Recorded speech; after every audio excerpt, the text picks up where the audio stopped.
Yes. This was a very interesting con for me because my parents came. And it was the first convention they'd ever been to. It only took 80 to get them out.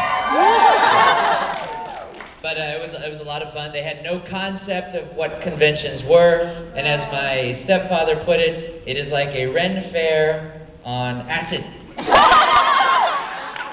And he loved it, and he wants to come back, and he wants to see concerts, etc. For those of you that don't know who I am, my name is Todd Haberkorn, and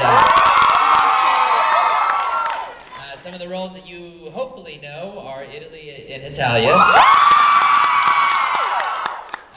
Hikaru from Oron High School host Desna Kid and Soul Leader. Very symmetrical. Natsu and Fairy Tale. Keroro and Sergeant Frog. Alan and D. Gray Man. All that good stuff. So, Edward Elric and Full Metal Alchemist. The one that got away. But no, I've had a lot of fun voice acting. It wasn't always what I did. When I was, let's see, I'm trying to think of how it all got started. So it was an audition like any other. People are like, how did you get rocking? And well, it was an audition. And so my agent set up the audition, and I just went, and they didn't hate it, and they let me stay. And so I was like, okay, we'll keep doing it. Before then, I started out in stage, and then went to film, and kept doing that, and television, and commercials, and things like that. And I still do that to this day, when they'll let me. And now I voice cartoons, and animate video games, and stuff like that, and hope that it grows and grows. Like Lobby's Big Hammer, Little Hammer. So let's see, I did some stage. I didn't know that voice acting would be an option. I didn't know that this would happen. I didn't know, you could never see stuff that's going to happen to you, and I'm very grateful that it has, and grateful for everything that's come my way, because I know how difficult it is, and it continues to be difficult every single day, because you're your own boss.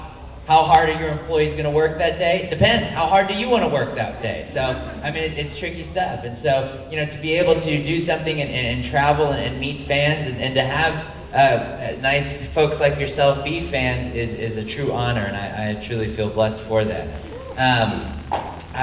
So voice acting, do that.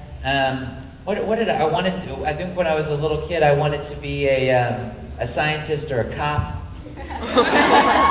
And I didn't pass the cop test because I was 7, and they don't really like cops that are 7 when you really can't handle a billy club at that age. It was interesting to see my mother's reactions to stuff going on, because she's a doctor, and she has she goes to work from 9 in the morning to 5 in the afternoon, and then that's her day. She has an office, and she does all that kind of stuff, whereas I travel and go everywhere, and I don't know what's going to happen next week. I don't know what's going to happen the next week after that. And so I just kind of go with the flow and hope that good things happen. I kind of try to use the Force in a way, I guess. If you were to tell Yoda's like, hey, what's going to happen to me next week? Yoda's like, do not know, I do. And so I'm like, that's the best you've got for me. You don't know what's going to happen. So that's pretty much my existence. And we just kind of float along nomadically and hope something good happens.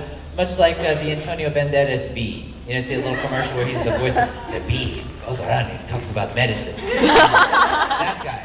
Kind of floating around from flower to flower, and I hope stuff happens. A lot of people ask me, they say, what did you take in college? What degree, what voice acting school should I go to? There isn't a legitimate university for voice acting. It's more about getting acting under your belt, and like I said, I had no clue this was going to happen. I had a theater company. I was doing theater and stuff like that, and doing all sorts of odd jobs before, kind of getting to this point. I think my very first job was when I was 16 years old, and I was living in South Carolina. Lived everywhere. South Carolina was definitely the smallest place. Had like 3,000 people. So you could fit, the town that I lived in, you could fit like 7 of those inside this con. That's how small it was. And my mom dropped me off at well, the corner in town, the corner. And I went to every job, and I turned in an application at every single job. And my very first job was like a grocer, like I'm 16 years old, so I'm bagging groceries and bringing people up and stuff. Hated it.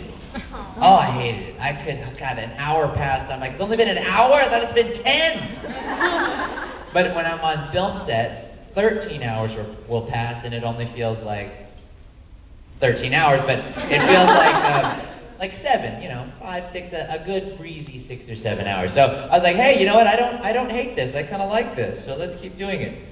It's funny because when you see reality television, you see people that are plucked out of obscurity. And they're thrust on the center stage, and they blow up, and they have all this fame, all this excitement.